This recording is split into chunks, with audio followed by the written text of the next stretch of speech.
歡迎嚟到呢座博物館。咁今日咧好開心咧，可以邀請到黃修平導演咧嚟到我哋當中分享下啦。咁而且咧，黃修平導演咧又係中大藝術系畢業。咁而家我哋就做緊畢業展。咁我諗今日咧你嚟到又可以舊地重遊，應該有好多感觸。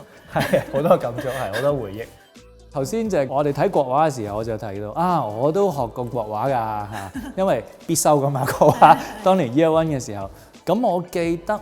我喺 Year One 嘅下學期嗰個必修嘅國畫入邊咧，咁啱咧就係客席嘅教授周士森老師咧嚟教嘅。第一個功課就係要畫草嘅，最基本㗎啦嚇，用毛筆畫草。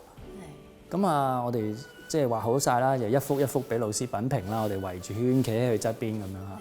佢揭到我嗰幅嘅時候咧，佢就佢覺得我嗰啲草咧畫得好奔放嚇。跟住佢睇到我寫個名，每幅畫都要寫自己嘅中文名咁，我寫修平，我話修平，修身齊家治國平天下。啊，老師真係即係當然有一定知道我個名背後嗰含義啊，同你個名都有啲大字啊，呢啲草嘅奔放都表現到你好似有啲大字。不過嗱，中間呢一條草咧就顯示到你有啲即係你都有心亂嘅時候，係啦。即係你雖然有大字，但係有陣時你有啲嘢可能會有浮躁嘅時候嚇。原本嗱冇咗呢條草，所有就好奔放。呢條草特別係岔開咗，同埋好硬嘅一條草嚇。咁我係好記得，即係周士森老師從我一幅畫草嘅作品就已經解讀到我嘅情性啊，或者係我嘅一啲能力啊咁樣樣嚇。咁所以係好深印象。呢個你又講到重點喎，即係嗰個國畫咧，其實我哋話即係畫好似嗰個畫家心裏面嘅一個表達。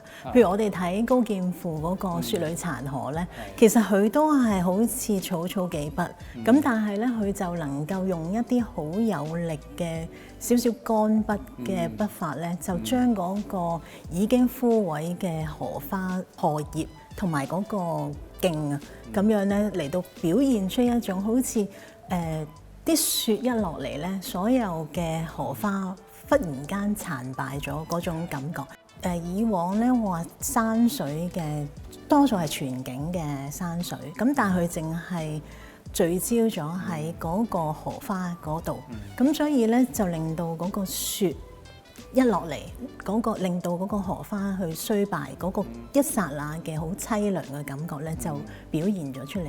咁呢個亦都係我認為，即高劍父係好成功之處，就係將以往居廉嗰種好傳統嘅花鳥，好靜靜，好或者喜慶。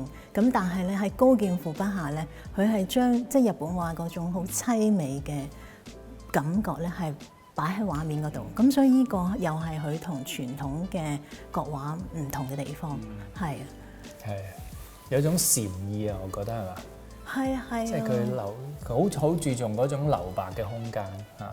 其實佢當時即係想將國畫咧帶到一個現代嘅世界，咁但係咧佢又受到好多傳統畫派即係國畫研究會嘅攻擊，咁所以佢喺自己個作品嗰度咧就即係將嗰個荷花係衰敗嗰個景象咧去表現出嚟。